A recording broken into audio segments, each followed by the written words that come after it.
चलिए फ्रेंड्स, आज फिर टॉप 10 क्वेश्चन लेकर आया हूँ। 10 चैप्टरों से 10 क्वेश्चन लाया हूँ। इससे पहले मैं एक वीडियो ऑलरेडी देख चुका हूँ, 10 चैप्टरों से 10 क्वेश्चन, और इसमें फिर 10 चैप्टरों से 10 क्वेश्चन लाया हूँ और फिर नेक्स्ट 10 चैप्टरों से फिर 10 क्वेश्चन लेकर आऊँगा। इस प्रकार मेरी सीरीज चलती रहेगी 10 क्वेश्चन की, और मैं फिर रिपीट करता रहूँगा, फिर शुरू से स्टार्ट कर दूंगा चैप्टर को। तो इस प्रकार लेकिन 10 क्वेश्चन ही लाऊंगा, क्योंकि वीडियो काफ़ी लेंथ हो जाती है, इसलिए 10 क्वेश्चन से ज़्यादा लाना थोड़ा सा मुश्किल है, वीडियो बनाने में भी थोड़ा टाइम लगता है। तो आज चलिए नेक्स्ट 10 क्वेश्चन देखते हैं, और 10 क्वेश्चनों में से 6 क्वेश्चन मेरे पास ये हैं। इन 6 क्वेश्चनों पर करते हैं डिस्कस, इसके बाद 4 क्वेश्चन और लेकर आएंगे। तो क्वेश्चन नंबर फर्स्ट है, और हाँ, अगर मेरे चैनल पर आप पहली बार विजिट कर रहे हैं तो चैनल को सब्सक्राइब कर लीजिए और वीडियो को लाइक करना ना भूलें। चलिए क्वेश्चन पहला पढ़ते हैं, और क्वेश्चन पहला हमारा क्या है देख लेते हैं। If an angle alpha is divided into two parts A and B, एक एंगल अल्फा है, दो पार्टों में डिवाइड है ए एंड बी में, such that A minus B बराबर एक्स, उनका जो डिफरेंस है वो एक्स दे रखा है एंगलों का। देन tan ए और tan बी का रेशियो भी दे रखा है, k और 1 दे रखा है। Then the value of sin x उसने पूछा है। तो दो एक एंगल जो अल्फा है वो टू पार्टों में डिवाइड है और उनका डिफरेंस भी दे रखा है। तो चलिए फिलहाल तो क्वेश्चन को करना करते हैं, स्टार्ट करते हैं। क्वेश्चन नंबर हमारे पास है पहला। तो पहला क्वेश्चन है हमारे पास, देखिए हमारे पास एंगल है अल्फा, तो दो पार्टों में डिवाइड है, तो ए और बी दो पार्ट है, तो उनका सम कितना होना चाहिए, अल्फा होना चाहिए। और उनका डिफरेंस तो ऑलरेडी दे भी रखा है क्वेश्चन में, वो कितना दे रखा है, एक्स दे रखा है। तो सम अल्फा है और डिफरेंस कितना है, एक्स है, ये हमें गिवन है। और इसने क्या दे रखा है, tan ए का रेशो इसके साथ tan बी के साथ दे रखा है, वो कितना दे रखा है, k और 1 दे रखा है। sin x की वैल्यू पूछी है, ठीक है, हम sin x निकालेंगे, पक्का निकालेंगे, और ऑप्शन भी हमारे सामने रखे हैं। तो sin x तो हम बाद में निकालेंगे। देखिए इस तरीके की जब भी कोई फॉर्म आ जाए, मैक्सिमम a अपॉन b आ जाए या आगे कुछ भी आ जाए, तो c एंड d लगा देते हैं, कंपाउंड एंड डिवाइडो, c एंड d बाई क्या लगा देंगे इसमें, c and d, componendo and डिवाइडो, ऊपर का ऊपर जोड़ देते हैं और नीचे क्या कर देते हैं, घटा देते हैं। तो अगर ऊपर जोड़ देंगे tan a plus tan b को, ओके, और नीचे इन्हें क्या कर देंगे, सब्ट्रैक्ट कर देंगे tan a minus tan b को, ठीक है, इतना तो कर ही सकते हैं। और k प्लस 1 लिखेंगे और k माइनस 1 लिखेंगे, ठीक है। c एंड d ऊपर जोड़ा है, नीचे सब्ट्रैक्ट करा है, तो ऊपर जोड़ेंगे नीचे सब्ट्रैक्ट करेंगे, जैसे लेफ्ट में लगाते हैं वैसे ही राइट में लगाते हैं, ये ध्यान देंगे। साइन और कोस में अगर इसे ब्रेक कर दें तो साइन अपॉन कोस आ जाएगा, तो साइन a और साइन अपॉन कोस हो जाएगा, तो कोस b हो जाएगा, प्लस साइन b और sine upon cos cos a हो जाएगा, और ये सीरीज नीचे भी आ जाएगी, कितना आ जाएगा, साइन a कोस, मैंने इसे ब्रेक कर लिया और डायरेक्टली एलसीएम भी ले लिया है, आप समझ गए होंगे, साइन b और हो जाएगा कोस a। इधर को छूना नहीं है, इसका ज्यादा काम कुछ है नहीं हमारे पास, ओके। साइन ए कोस बी प्लस कोस ए साइन बी, साइन ए प्लस बी की आइडेंटिटी है, बिल्कुल है, ऊपर साइन ए प्लस बी लिखेंगे और नीचे कितना लिखने वाले हैं, हम साइन ए माइनस बी लिखने वाले हैं, ठीक है। और बराबर कितना हमारे पास, k plus 1 upon k minus 1 है। a प्लस बी ऑलरेडी हमारे पास कितना दे रखा है, अल्फा दे रखा है, तो साइन अल्फा लिख लेंगे। a माइनस बी हमारे पास कितना है, a माइनस बी हमारे पास x है, बराबर k plus 1 upon k minus 1 कर लेंगे। साइन x हमें निकालना है, तो साइन x निकाल लेंगे, ये नीचे चला जाएगा, कितना हो जाएगा, k minus 1 upon k plus 1, और कितना हो जाएगा हमारे पास, साइन अल्फा। यही हमारे पास आंसर होने वाला है। साइन x बराबर आ गया k minus 1 upon k plus 1 sine alpha, k minus 1 upon k plus 1 sine alpha, ये वाला ऑप्शन नंबर सी ठीक है। ये क्वेश्चन आया हुआ है, शायद टीजीटी 2013 में आया था, लेकिन ये कुछ इस तरीके का क्वेश्चन पक्का आया हुआ है। और अब हम चलेंगे अब हम करेंगे क्वेश्चन नंबर 2 पर डिस्कस, ठीक है। क्वेश्चन नंबर 2 हमारा क्या कहने वाला है, क्वेश्चन नंबर 2 हमारा क्या कहने वाला है, tan theta tan two theta tan 3 theta बराबर है मल्टीपल में है tan theta tan 2 theta and tan 3 theta, और हमें जनरल वैल्यू ऑफ थीटा निकालनी है। तो जनरल वैल्यू ऑफ थीटा निकालनी है, तो इस तरीके की सीरीज जहां आपको मिलने वाली है, इधर तो सम है और इधर मल्टीप्लाई में है, एंगल भी क्या है, एक सीरीज में चल रहे हैं एपी में, थीटा 2 थीटा 3 थीटा। तो इस तरीके की सीरीज जब भी मिले और आपको जनरल वैल्यू निकालनी है, तो कुछ नहीं करने वाले भाई, तो कुछ नहीं करने वाले, थीटा बराबर डायरेक्टली आंसर लिखेंगे एन पाई, और अपॉन में जितने भी एंगल दिए हैं उनका सब लिख देंगे। एक है 1 एंगल, यहाँ पे 2 एंगल, और यहाँ पे 3 एंगल, 3 और 2 5 और 1 6, नीचे 6 से डिवाइड मारेंगे डायरेक्टली, कुछ नहीं करना है। तो n/6 इसका आंसर आने वाला है। इस तरीके के क्वेश्चनों में बस यही काम करेंगे और कुछ नहीं करेंगे, ठीक है। सबको सम कर लेंगे एंगलों को और n को डिवाइड मार देंगे सम से। ओके, आई होप आपको समझ में भी आ गया होगा। तो अब हम क्वेश्चन नंबर करते हैं 3 पर डिस्कस। बहुत अच्छा क्वेश्चन है 3, और 3 के मैं 2 क्वेश्चन, इस तरीके के 2 क्वेश्चन है, तो दोनों इसी में बताने वाला हूं। तो चलिए 3 पर डिस्कस करते हैं। Okay, in triangle ABC cos b - c upon 2 बराबर है sin a by 2, ठीक है। इस तरीके के मेरे पास 2 क्वेश्चन है, मैं दोनों क्वेश्चन इसी में बताने वाला हूं। अपॉन में कितना है साइन, इसका आंसर भी मैं डायरेक्टली आपको बताऊंगा। इसका आंसर डायरेक्टली बताऊंगा कि आप डायरेक्टली मार देंगे, सोल्व भी आपको कहीं नहीं करना पड़ेगा, ठीक है। फिलहाल तो मैं क्या करने वाला हूँ, साइन b + c अपॉन 2 से मल्टीप्लाई और साइन b + c अपॉन 2 से मल्टीप्लाई एंड डिवाइड, और 2 से मल्टीप्लाई करूंगा, 2 से डिवाइड करूंगा, ठीक है। मैंने इतना काम अपनी तरफ से करा है, इतना काम अपनी तरफ से इसलिए करा है ताकि जो है इसे आगे को बढ़ाया जाए क्वेश्चन को, ठीक है। ऊपर तो लगाएंगे 2 sin a cos b, ऊपर लगाएंगे 2 sin a cos b। 2 sin a cos b कितना होता है sin a + b, इन दोनों को प्लस करेंगे तो b आएगा 2 sin a + b। 2 sin a cos b कितना होता है 2 sin a cos b, sin a + b plus और sin a - b, इसमें से सब करेंगे तो sin c आ जाएगा। ओके, अब नीचे आ जाइए। नीचे क्या करने वाले हैं 2 sin a/2, इसे लिख लीजिए आप sin π/2 - a/2। ओके, क्योंकि हमें सबको पता है, सब क्वेश्चन इसी में होते हैं ट्रायंगल के। ओके, तो हम क्या करने वाले हैं, हमारे पास क्या मिलने वाला है sin b + sin c upon 2 sin a/2, और यहाँ पर बन जाएगा cos a/2, ठीक है। ओके, अच्छा, ऊपर sin b sin c को तो छूना नहीं है क्योंकि वो तो आंसर आ ही गया, sin c आ गया, और नीचे sin 2a की आइडेंटिटी है 2 sin 2a 2 sin a cos a, तो sin a बन जाएगा, ठीक है। अब बाई साइन फॉर्मूले से sin b को b के, sin c को c के और sin a को a के, मतलब आ गया b + c upon a। Okay, b + c upon a आपको मिल गया। अब देखिए आंसर भी हमारे पास आ गया, कोई दिक्कत नहीं है, आंसर भी हम लगा देते हैं, आंसर भी मिल गया। लेकिन कहानी क्या है, कहानी है डायरेक्ट लगाने की। हमें आंसर लगाना है डायरेक्टली, हमें आंसर क्या लगाना है इसका, डायरेक्टली लगाना है। डायरेक्टली आंसर कैसे लगाएंगे, देखिए मैं आपको बताता हूँ कैसे याद रखेंगे। देखिए एक तो यहाँ पर हो सकता है कोस, और यहाँ पर है, यहाँ पर साइन भी हो सकता है, क्योंकि 2 क्वेश्चन है ऐसे, साइन b - c अपॉन 2 भी हो सकता है, अपॉन में sin a/2 होगा, तो ठीक है। देखिए ऐसे याद रखेंगे, कैसे याद रखेंगे, ये है कोस, कोस हमेशा पॉजिटिव के लिए जाना जाता है, कोस हमेशा पॉजिटिव के लिए जाना जाता है, तो आंसर आएगा b + c अपॉन a तो आना ही आना है। अगर यहाँ पर होता साइन b - c/2, तो साइन हमेशा निगेटिव के लिए जाना जाता है, तो भाई ये वाला आंसर मार देते b - c अपॉन a, क्योंकि ये निगेटिव है, ऊपर निगेटिव है, ऊपर पॉजिटिव है, कोस में पॉजिटिव वाला मारेंगे, साइन में निगेटिव वाला मारेंगे, यहाँ पे साइन होगा तो ये भी एक क्वेश्चन है, एक ये बन गया और एक क्वेश्चन ये है, तो इस वाले में कोस है तो इसलिए पॉजिटिव वाला मारा। तो क्वेश्चन नंबर अब हम करते हैं 4 पर डिस्कस, ठीक है। क्वेश्चन नंबर हमारे पास 4 क्या कह रहा है, बहुत आसान क्वेश्चन है, क्वेश्चन नंबर 4। देखिए 2 cos inverse this plus sine inverse this, 2 cos inverse इतना प्लस साइन इनवर्स इतना, ठीक है, कितना आसान है। देखिए cos इनवर्स 1/5 को 2 बार लिखा है, तो एक बार लिख लूँ cos इनवर्स 1/5, ठीक है। अब cos inverse 1/5 plus sine inverse 1/5 मिलकर π/2 बन जाएगा। वो कितना बन जाएगा π/2, हम जानते हैं ना कि कितना cos inverse x plus sine inverse x π/2 होता है, या sine inverse x plus cos inverse x बराबर π/2 होता है, ये तो सभी जानते हैं। Sine inverse x plus cos inverse x बराबर कितना होता है π/2 होता है, ये तो हम सब जानते हैं, ठीक है।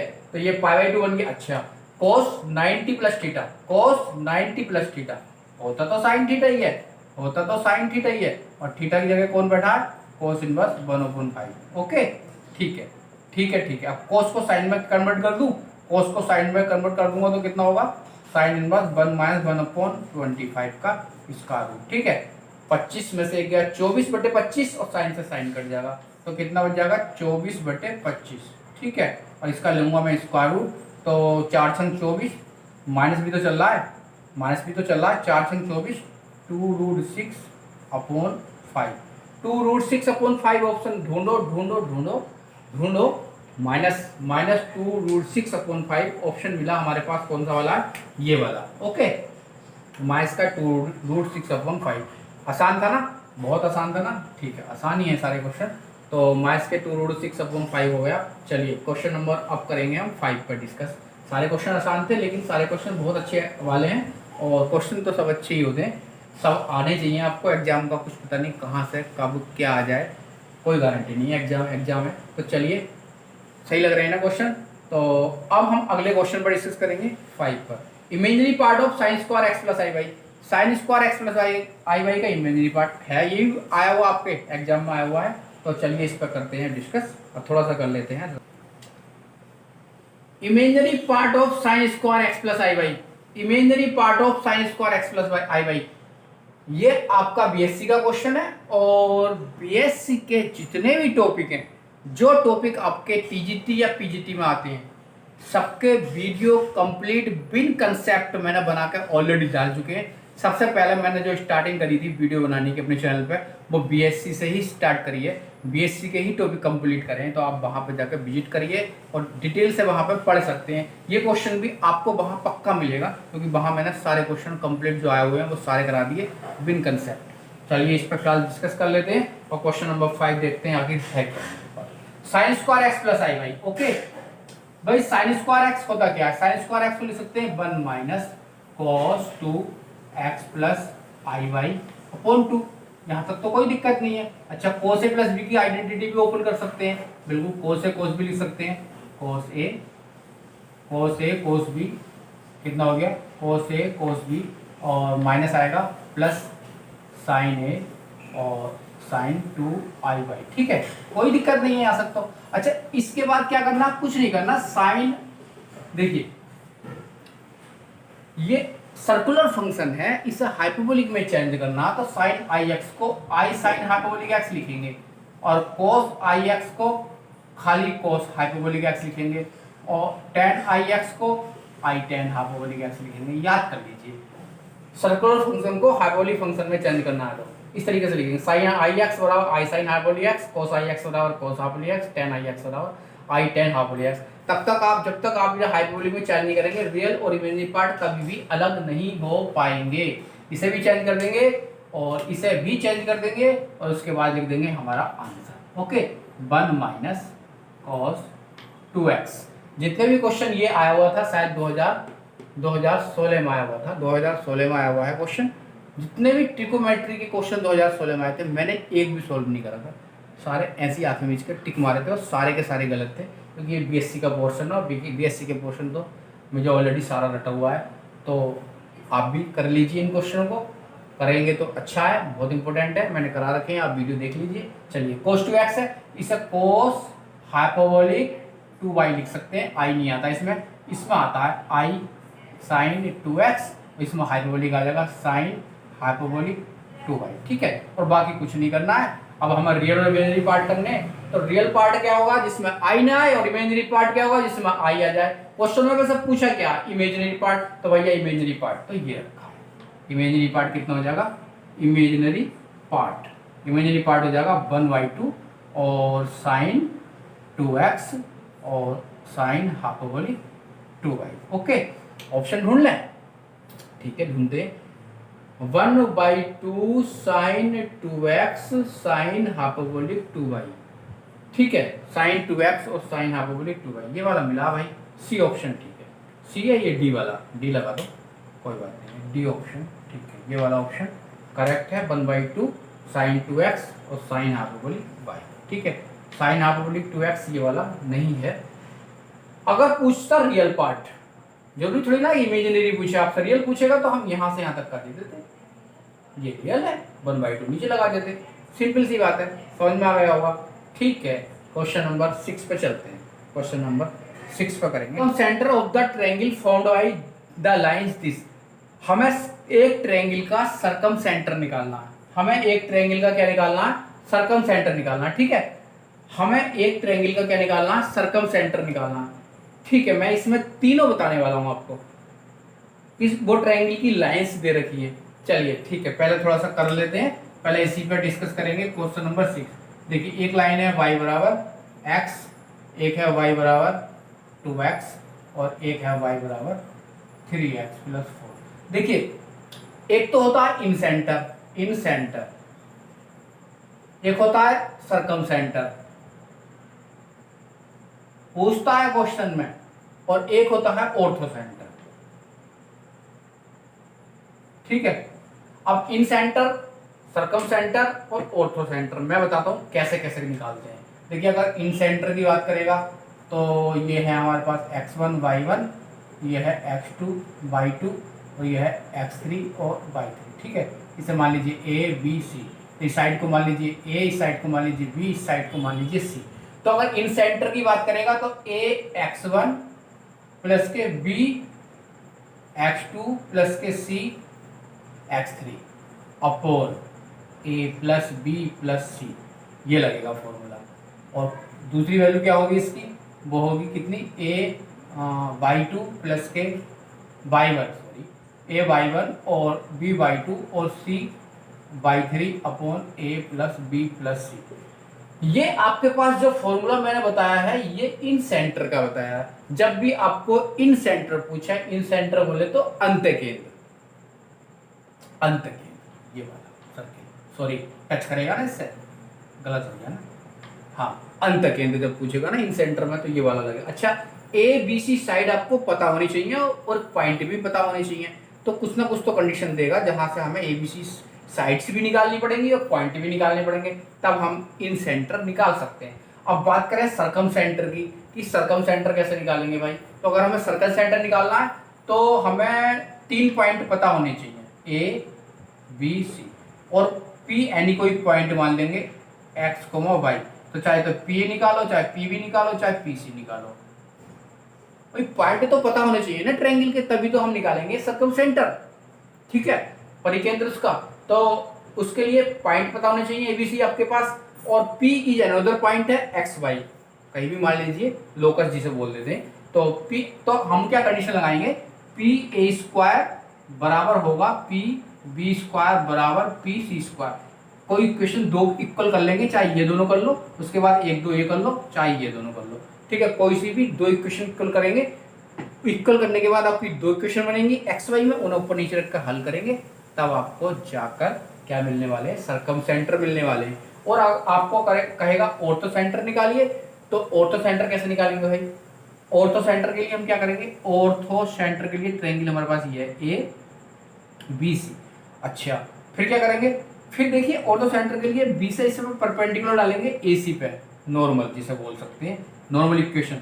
नॉर्मल इक्वेशन हमें बी डी निकालनी पड़ेगी, एक नॉर्मल इक्वेशन बी डी निकालनी पड़ेगी, और एक नॉर्मल इक्वेशन कौन सी निकालना है, A B C D E निकाल लो। ठीक है, एक नॉर्मल इक्वेशन सी निकालनी पड़ेगी, या एक normal equation F A F निकाल लो, कोई सी दो निकाल लो। मैंने नॉर्मल इक्वेशन सी निकालनी पड़ेगी, एक नॉर्मल इक्वेशन सी निकाल लो, और नॉर्मल इक्वेशन बी डी निकाल लो, दो नॉर्मल इक्वेशन निकाल लो। सी ई परपेंडिकुलर किस पे, ए बी पर है, और बी डी परपेंडिकुलर किस पे, ए सी पे। तो कोई सी दो नॉर्मल इक्वेशन निकाल लो। अब हम दो तो निकालने वाले नहीं है क्योंकि हमें तो डायरेक्टली क्वेश्चन करना, एक निकाल लो भाई, कोई सी भी एक निकाल लो, पॉइंट रख कर देख लो, ऑप्शन से कर लो, आंसर आ जाएगा। कहीं आएगा तो मैं बताऊंगा, या अगली बार रिपीट करूंगा चैप्टर को, तब इनमें से एक क्वेश्चन चेंज कर दूंगा, तो वहां पर कुछ और बता दूंगा। फिलहाल तो हमारा क्वेश्चन है सरकम सेंटर का, इन दोनों को सोल्व कर लें।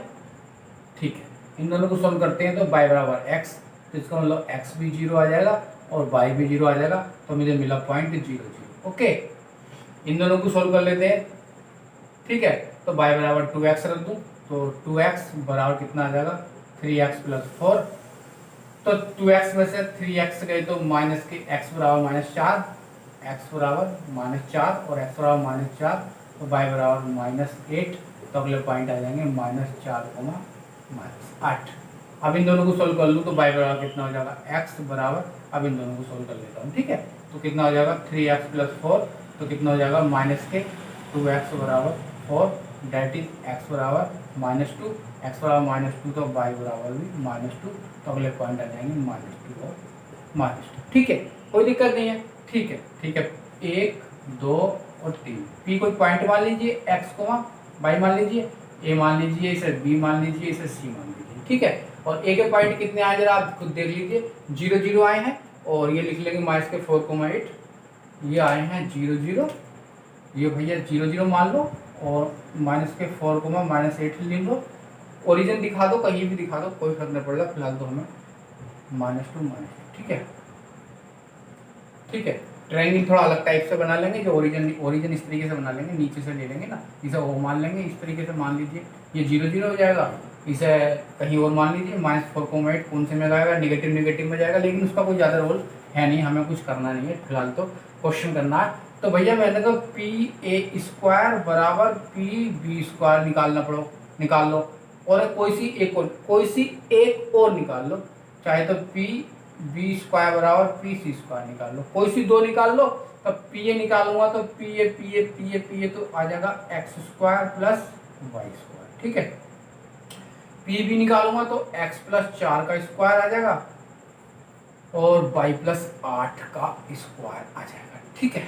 इसे थोड़ा सोल्व कर लूँ तो x² प्लस y² बराबर x² प्लस के 16 प्लस के y² प्लस के 64 प्लस के 8x प्लस के 16y, तो ये तो कट ही जाएंगे, है ना।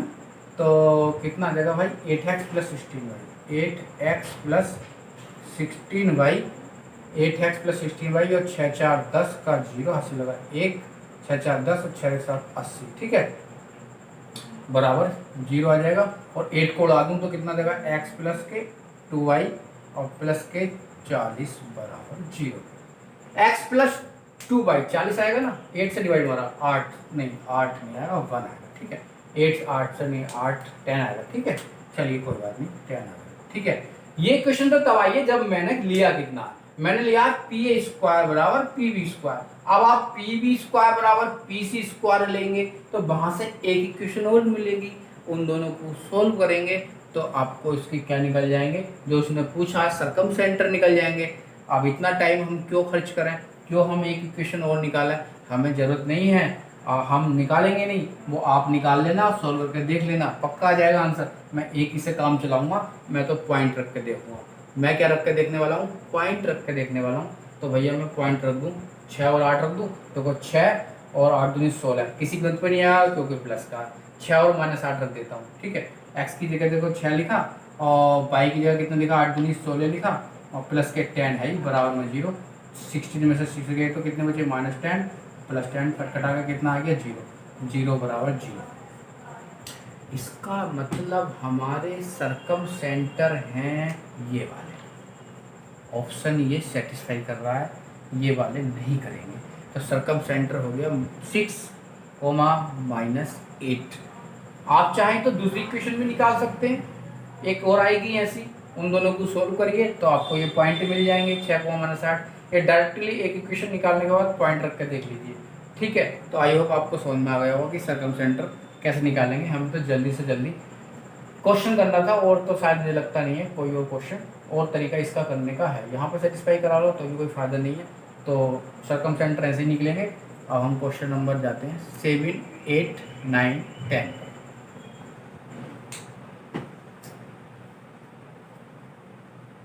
7, 8, 9, 10 क्वेश्चन और हैं, क्वेश्चन हो जाएंगे 10 कंप्लीट।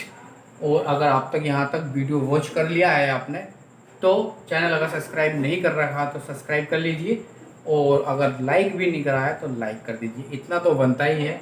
तो चलिए हम करते हैं क्वेश्चन नंबर 7 पर डिस्कस। जरा पढ़ लीजिए क्वेश्चन नंबर 7 क्या है हमारे पास।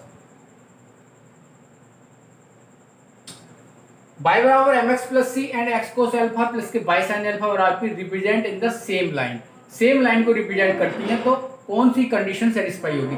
अगर सेम लाइन को रिप्रेजेंट करती है तो हम दोनों की कंपेयरिंग कर सकते हैं, तो हम करने वाले हैं कंपेयरिंग। तो y बराबर mx प्लस सी एक है इक्वेशन, और एक है y sine alpha, y sine alpha और बराबर कितना है माइनस के x कोस अल्फा और प्लस के p, ठीक है। x कोस अल्फा को बदल देंगे ठाकर p की तरफ को, कंपेयरिंग करेंगे दोनों पक्षों में, कंपेयरिंग कर लीजिए, कोफिशिएंट की कंपेयरिंग कर लीजिए। y का कोफिशिएंट लीजिए, यहाँ पे 1 है, यहाँ पे y का कोफिशिएंट कितना है, साइन अल्फा है, x का कोफिशिएंट कितना है, m है, और x का कोफिशिएंट कितना है, माइनस के कोस अल्फा है, और यहाँ पे c है तो यहाँ पे p है।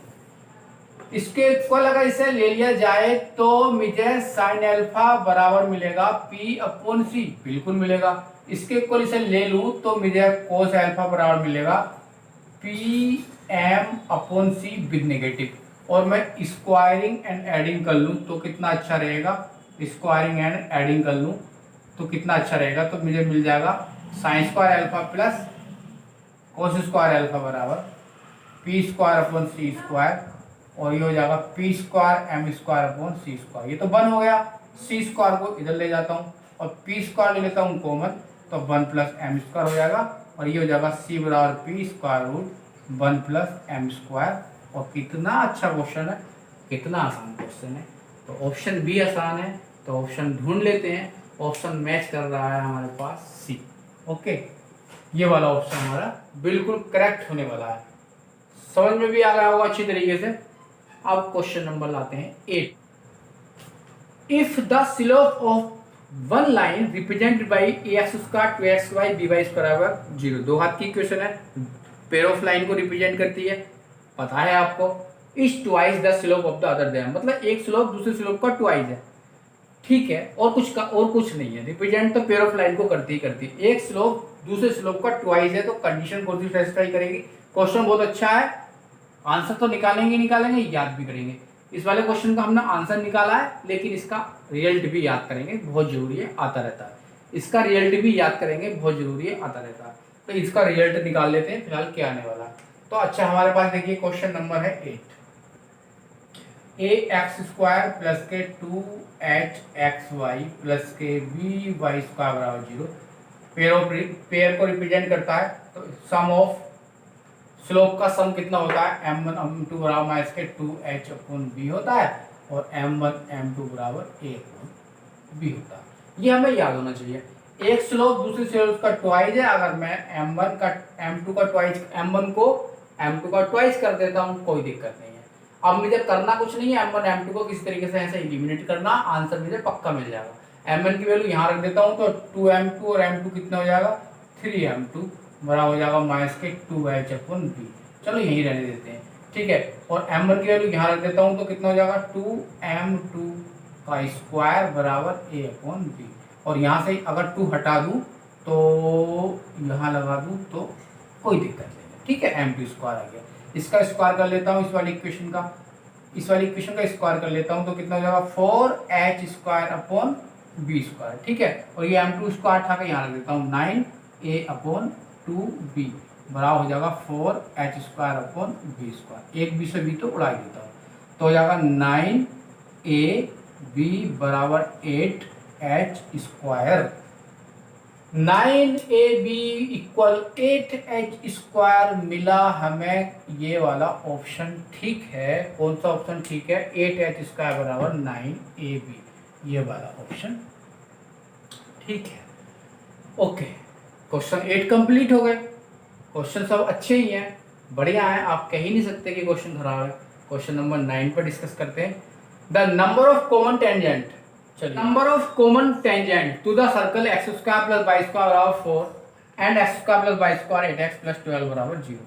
नंबर ऑफ कॉमन टेंजेंट निकालना। नंबर ऑफ कॉमन टेंजेंट निकालने के लिए दोनों सर्कल के सेंटर पता होने चाहिए, दोनों सर्कल की रेडियस पता होनी चाहिए, तब हम बता पाएंगे नंबर ऑफ कॉमन टेंजेंट क्या होता है।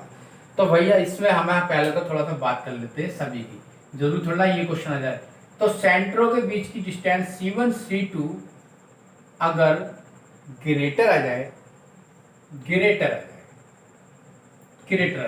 R1 प्लस R2 से आ सकती है, ठीक है। अगर ग्रेटर आ जाए तो क्या होगा, और अगर C1 C2 इसके बाद ग्रेटर के बाद तो बराबर ही आएगा ना, बराबर R1 प्लस R2 आ जाए तो क्या होगा, और सेंटरों के बीच की डिस्टेंस लेस देन आ जाए R1 प्लस R2 से, बट R1 माइनस R2 से ग्रेटर आ जाए तो क्या होगा, और C1 C2 लेस के बाद क्या आएगा, लेस के बाद तो इक्वल आएगा, ठीक है। कितना आ जाएगा, इक्वल आएगा किसके, R1 माइनस R2 के, तो क्या होगा, और C1 C2 ग्रेटर आ जाए R1 माइनस R2 से तो क्या होगा। थोड़ा सा पढ़ लेते हैं फिर देखते हैं कहानी का ट्विस्ट क्या है। तो भैया इसमें तो जब C1 C2 तो सर्किल बनेंगे दूर दूर, एक बनेगा यहाँ पर, एक बनेगा यहाँ पर, एक टेंजेंट ये खींच देंगे, एक ये खींच देंगे, एक ये खींच देंगे, एक ये खींच देंगे, बनेंगे 4। क्या बात है, 4 बन गए। ये वाली कंडीशन सेटिस्फाई अगर करता है तो एक ये होगा और ये होगा, दोनों कर जाएंगे टच, एक ऐसा खींच देंगे, एक ऐसा खींच देंगे और एक ऐसा खींच देंगे। कितने खींच देंगे भैया? 3 खींच देंगे यार। ये वाली कंडीशन अगर सेटिस्फाई करता है तो इसका मतलब हुआ कि कट कर गया। अरे पहले दूर होंगे फिर पास आएंगे फिर कट करेंगे, कट करेंगे तो 2 खींचेगा, एक यहाँ पे खींचेंगे एक यहाँ पे खींचेंगे, कितनी खींचेंगी? 2। अब अंदर जाएगा, पहले बाहर था अब टच करा फिर कट करा, अब अंदर जाएगा, ये गया अंदर, ये ऐसा, तो कितनी खींचेंगी? 1। अब और अंदर जाएगा, और अंदर जाएगा तो कैसे करके जाएगा? कहीं ऐसे करके जाएगा, तो कितनी खींचेंगी? 0 0, कोई नहीं खींचेगी, कोई नहीं खींचेगी, 0। ठीक है, अब क्वेश्चन पे चलते हैं। ठीक है, हमारा क्वेश्चन क्या है? हमारे पास 2 सर्किल है। पहला सर्किल है उसके सेंटर है 0 0, ठीक है, और उसकी रेडियस है r1 बराबर 2। अब दूसरा जो सर्किल है उसके जो सेंटर है x² by square 2gx minus के 4 है और 2f बाई अपसेंट है, ठीक है, और उसकी जो रेडियस है भाई r2 बराबर 4 चौक 16, एफ स्क्वायर जी स्क्वायर माइनस सी होता है, तो ये 4 का स्क्वायर हो जाएगा 16, 16 में से 12 जाएंगे तो फिर 4, तो आएगी 2, तो R2 हो जाएगा 2।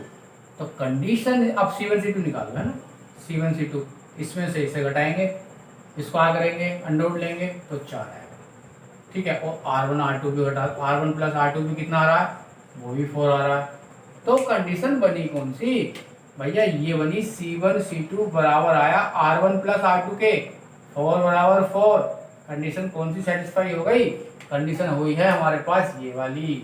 इसमें कितने खींचते हैं? 3, तो नंबर ऑफ टेंजेंट खींचेंगे 3, ऑप्शन है ये वाला, ठीक। आई होप आपको समझ में आ गया होगा। क्वेश्चन नंबर चलते हैं 10 पर। Find the centre of conic, conic के निकालने हैं सेंटर, तो सेंटर निकालने के लिए क्या करते हैं? f बराबर मान लेते हैं, पार्शियली डिफरेंशिएशन कर लेते हैं, डेल f बटे डेल x और डेल f बटे डेल y। उन दोनों इक्वेशन को सोल्व करते हैं। एक तो निकालेंगे डेल f बटे डेल x, ठीक है, बराबर रख देंगे 0 के, और एक बनाएंगे del f upon del y बराबर 0।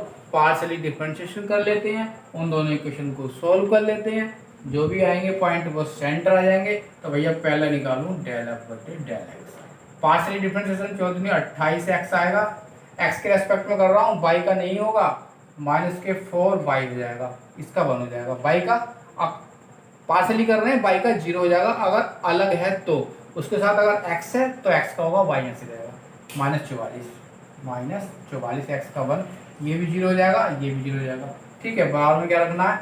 0 रखना है, ठीक है। अगर 4 से डिवाइड कर दूँ तो 4 सत्ते 28 माइनस y माइनस 11 बराबर 0, या कह दो 7x माइनस y बराबर 11, ठीक है। एक इक्वेशन तो यहाँ से आ गई क्योंकि मैंने ये लिया है। अब एक इसे लूँगा तो डेल बटे डेल वाई मिल जाएगा मुझे, लेकिन मैं अगली इक्वेशन नहीं निकालने वाला, वो आप निकाल लीजिए और दोनों को सोल्व करके भी देखिए, सेटिस्फाई हो जाइए। मैं तो एक ही से करूँगा, पॉइंट रख के देखूँगा। ये वाले पॉइंट रख लेता हूँ पहले, 2,3, 7 दूनी 14 और माइनस 3 बराबर लाना है 11, तो आगे भैया 11 बराबर 11। तो मेरा तो यही वाला पॉइंट सेटिस्फाई कर गया है, तो मैं पॉइंट भी सेटिस्फाई करा के देख लेता हूँ। आप भी पॉइंट करा के सेटिस्फाई करिए, आगे झंझट मत पालिए, आगे सोल्व नहीं करेंगे, पॉइंट रख के देख लेंगे तो पॉइंट सेटिस्फाई, एक इक्वेशन से पॉइंट सेटिस्फाई कर लेंगे, ये आ जाएगा, या दोनों निकाल लीजिए, दोनों को सोल्व कर लीजिए तब भी आ जाएगा। तो यही क्वेश्चन है, क्वेश्चन हो गए 10 कंप्लीट। आई होप आपको क्वेश्चन बहुत मजा आया होगा पढ़ने में और बहुत अच्छे लगे होंगे, बहुत कुछ सीखने भी मिला होगा, रिवाइज भी हो गया, 10 चैप्टर रिवाइज हो गए, 10 पिछले वीडियो में रिवाइज करे थे, 10 चैप्टर नेक्स्ट वीडियो में रिवाइज करेंगे, और फुल कंसेप्ट तो मेरा चल ही रहा है, तो वो भी मैं ला रहा हूँ, और ये संडे वगैरह में ये 10 क्वेश्चन ला रहा हूँ। उसके बाद जो भी मेरा कंसेप्ट चल रहा है, जो भी मैं पढ़ा रहा हूँ आपको, अगर वो सारे चैप्टर कंप्लीट हो जाएंगे तो फिर 20 क्वेश्चन रिवाइज्ड वाले लाना शुरू कर दूँगा, हर चैप्टर से एक एक क्वेश्चन बना के। तो इतना ही रहने देते हैं आज, तब तक आप मेहनत करिए, खुश रहिए, मस्त रहिए, नमस्कार।